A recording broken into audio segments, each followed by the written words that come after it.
여러분 안녕하십니까? 경제현장 오늘은 국회를 통과한 내년 예산으로 시작합니다. 예산 규모 607조 7천억 원. 정부 안의 안보다 무려 3조 3천억 원 늘어난 슈퍼 예산입니다. 여야 합의를 이루지 못하고 여당 수정안이 그대로 통과된 건데요. 더불어민주당 이재명 후보가 요구한 30조 원 규모의 지역화폐 발행 지원금이 포함됐죠. 정부에서 예산안 작업을 진두지휘한 최상대 기재부 예산실장 모시고 자세히 뜯어보겠습니다. 실장님 어서 오십시오. 네, 안녕하십니까. 네. 자, 내년 예산은 통과가 됐는데요. 전체 규모가 607조 7천억 원. 어떻게 뭐가 줄고 어떻게 늘어나고 변화가 어떻게 됐습니까? 네, 저희가 9월 초에 정부안 제출할 당시에는 금년 예산보다 8.3% 늘어난 604조 4천억 수준이었는데요. 이번에 국회를 거치는 과정에서 3조 3천억 정도가 늘어서 네. 607.7조가 됐고요. 예. 그래서 증가율로는 9% 미만인 그 8.9%로 됐습니다. 네, 작년에 비해서 네네. 그런 거죠? 그렇습니다. 네. 올해 두 번 추경을 지금 했는데 그 두 번 추경 합한 것보다 내년에 좀 더 늘어나는 거죠, 결과적으로는? 금년에 그렇습니다. 네. 추경보다. 네. 금년에 추경 기준으로 해서 604조 조금 넘는 수준이었는데 예. 그거보다 607조 7천억 됐으니까 그 수준보다 더 늘어났다고 보시면 되겠습니다.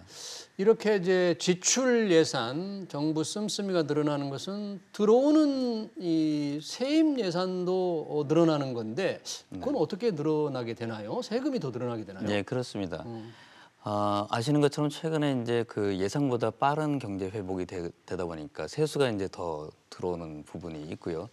그 늘어난 세수를 활용해서 요즘 여러 가지 어려움을 겪고 계신 소상공인 분들에 대한 그 세금 납기 기한을 연장을 내년도에 이제 연장을 하다 보면은 예. 금년도에 이제 들어올 세금이 내년도로 이제 넘어가게 되는 것이죠.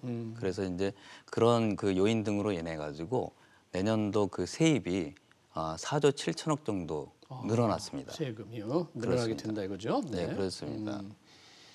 그래서 그 4조 7천억 그 늘어난 재원을 활용해서 저희가 국회 심의 과정에서 한 3조 3천억 정도의 총지출 규모가 결과적으로 정부안 대비 늘어나게 됐고 4조 7천억이 어떤 세입이 늘어났는데 총지출이 그 4조 7천억만큼 늘지 않고 3조 3천억까지 늘었다는 것은 나머지 차이인 1조 4천억은 그 국가 채무를 축소하는데 활용하게 나라비를 됐던 좀 겁니다. 갚는 데 쓰는 그렇습니다. 그런 얘기죠? 네, 그렇습니다. 세입이 더 들어온 부분을 모두 다 지출에 사용하는 것이 아니라 상당 부분은 이제 소상공인이나 방역이라든지 필수 소요에 이제 할당을 하되 나머지 남는 재원은 국가 채무 축소하는 데 활용해서 그 재정 건전성 개선하는 데도 활용했다는 부분입니다. 그러니까 늘어나는 세금 뭐 다 쓰지 않고 일부는 나라 빚을 갚는다고 하는데 빚 갚고 남는 부분에 지금 중요한 부분이 이 손실보상. 네, 소상공인들 가장 네. 코로나로 피해가 크잖아요. 네, 네. 내년 예산안, 이 소상공인들에 대한 지원 예산은 어떻게 확정이 됐나요? 네. 소상공인 분들에 대한 예산은 저희가 크게 세 가지로 이제 구성을 했습니다. 예. 제가 예전에 이제 금년도 2차 추경 때 그 인터뷰 하러 나왔을 때 예. 앵커님께 제가 코로나 3종 패키지를 그때 말씀을 한번 드렸었는데 그때는 뭐 국민지원금을 포함하고 뭐 소상공인에 대한 희망 회복 자금 그리고 지금도 계속 진행되고 있는 신혼 캐시백 이런 거 가지고 이제 코로나 3종 패키지를 했었는데 요번에 국회에서는 이제 소상공인에 대한 어떤 3종 패키지는 예. 크게 세 가지 이렇게 됩니다. 예. 첫 번째는 손실보상, 두 번째는 그 소상공인 손실보상 비대상 업종을 중심으로 한 그 저리 융자자금 패키지. 나머지는 이제 여행업, 체육업 이런 쪽에 대한 맞춤형 지원 이렇게 세 가지가 되는데요. 예. 이 세 가지 그 패키지 기준으로 해서 정부 안으로 가져갔던 수준이 8조 1천억 원 수준이었는데 8조 1천억 예, 국회 심의 과정에서 한 2조 원 수준이 증액이 돼서 예. 10조 원이 좀 넘는 수준이 됐습니다. 그래서 예. 첫 번째 손실보상 관련해서는 여야 공이 계속 이제 그 증액 제기를 했던 하한값 손실보상 하한값이 이제 10만 원이었는데 최저 보상이 10만 네, 원이었는데 10만 원이었는데 영세한 어떤 소상공인 분들에 대한 지원을 좀 더 두텁게 하기 위해서 그 10만 원을 5배 수준인 50만 원을 상향 조정했고요. 예. 그리고 이제 저리 융자자금 관련해서는 지금 소상공인 분들에게는 일정 규모의 어떤 현금성 지원도 필요할 수 있겠지만은 뭐 도움이 될 수 있겠지만은 그런 부분보다는 좀 더 그 1,000만 원 이상의 어떤 유동성 확보, 네. 그런 유동성 확보를 1%대의 저리 자금으로 지원하는 부분, 네. 이런 부분들이 최근에 금리가 계속 지속적으로 올라가고 있는 상황에서는 오히려 소상공인 분들에게 더 도움이 될 것이다 해서 1%대의 초저금리 대출 자금을 충분히 공급해드리는 거, 이 부분이 더 중요하겠다 해서 네. 전체적으로는 213만 개 대상으로 해서 한 36조 원의 저리융자를 공급하는 부분이 두 번째 예. 중요한 부분이 되고, 마지막으로는 저희가 소상공인 분들을 지원하다 보면 항상 이제 택시, 버스 기사 등 이제 고용 취약계층 분들이라든지 특히 이제 관광 분야에서는 여행업 같은 분들이 굉장히 그 어려움을 겪고 계십니다. 그래서 그러한 관광 분야에 대해서도 융자 저리 자금을 지원하면서 또 단계적 일상 회복으로 전환이 되다 보니까 이제는 영업을 이제 다시 재개를 해야 되는데 예. 영업을 재개하는 과정에서 아무래도 이제 인력을 또 채용해야 되고 그런 부분들이 굉장히 필요한 부분입니다. 그래서 예. 그러한 그 분야의 인력 채용에 대한 지원, 이런 걸 통해서 맞춤형 지원을 예. 하는 부분. 그래서 크게 이제 손실보상, 비대상 업종을 중심으로 한 저리융자 패키지, 네. 마지막으로 업종별 맞춤형 지원. 네. 이런 부분들이 전체 소상공인의 3대 패키지의 내용이고, 네. 아까 말씀드린 대로 저희가 정부안에서 8.1조 원을 가져갔고 국회에서 2조 원이 증액돼서 10.1조 원이 됐습니다. 네. 그 3대 지원 패키지를 말씀해 주셨는데 그중에 이 소상공인들 최저 보상액이 정부가 10만 원으로 생각했는데 국회에서 이제 50만 원으로 올렸는데 조금 과하게 올려준다는 그런 지적도 있던데 혹시 괜찮습니까? 네, 그 부분에 대해서 그 어느 수준이 적정한 수준이냐 국회 심의 과정에서 상당히 그 논의가 많았습니다. 저희가 이제 10만 원을 정부안에서 채택한 이유는 예.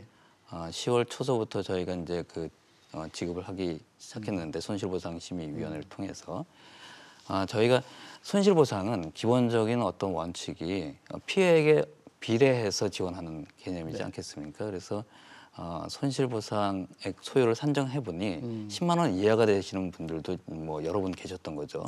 근데 이제 그렇다고 해서 10만 원 이하로 드리게 되면은 너무 이제 그 부족하니까 10만 원 하한을 설정했던 것입니다. 네. 감염병 예방법에 의한 어떤 그 다른 사례도 있고요. 그래서 이제 그런 부분들에서 했는데 아무래도 이제 10만 원 정도가 좀 부족하지 않느냐 네. 해서 50만 원 정도로 상향 조정하는 것이 네. 필요하다라고 해서 국회 심의 과정에서 결정이 됐던 것이고요. 예. 이런 부분들은 나중에 이제 소상공인 손실보상 심의위원회에서 심의 의결하고 다시 공시가 될 예정입니다. 네. 자, 이번 예산안 중에서 또 이 지역 사랑 상품권 발행이 원래 한 6조 정도로 예상하고 정부 이제 국고 지원을 하려고 했는데 이게 뭐 30조 원으로 급증을 하게 됐다면서요. 예. 이거 상당히 좀 논란이 될 것 같은데 네. 이번에 어떻게 이렇게 결정이 된 겁니까?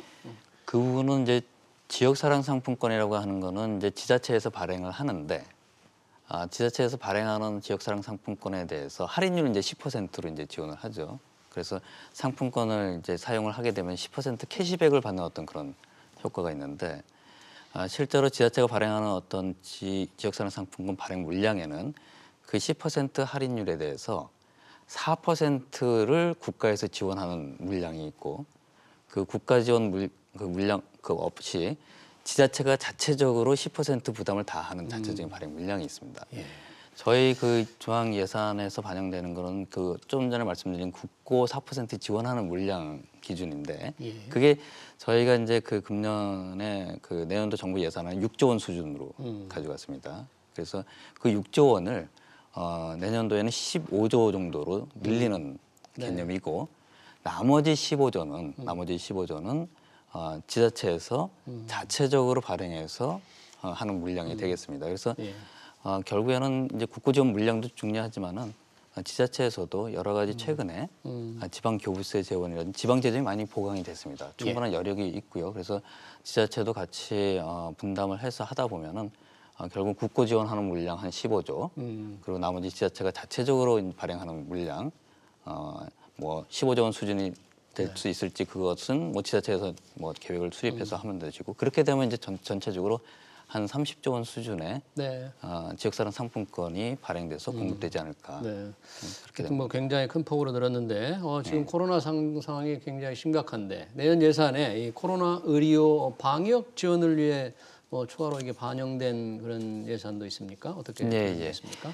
지금 그 잘 아시는 것처럼 저희가 이제 단계적 일상 회복으로의 전환은 진작 준비하고 있었던 것이고요. 근데 최근에 오미크론 같은 새로운 어떤 신종 바이러스가 발생되고 있기 때문에 그런 부분들에 대해서 백신 치료제를 충분히 확보하는 부분도 필요하고 그리고 여러 가지 진단하는 어떤 방역 보강소도 필요하고 예.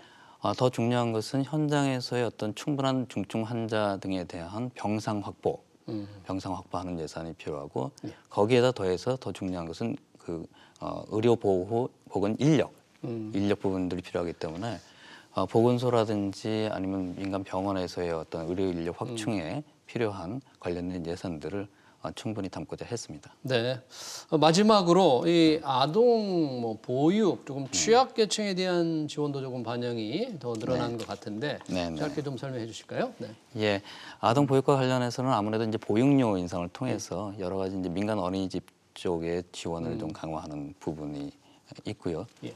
영아수당 관련된 부분들은 지속적으로 확대하고 하는 그런 부분들이 있겠습니다. 그래서 그러한 보육과 아동과 관련된 부분에 대해서도 상당 부분 충분한 소요를 국회 심의하는 과정에서 증액을 했습니다. 네.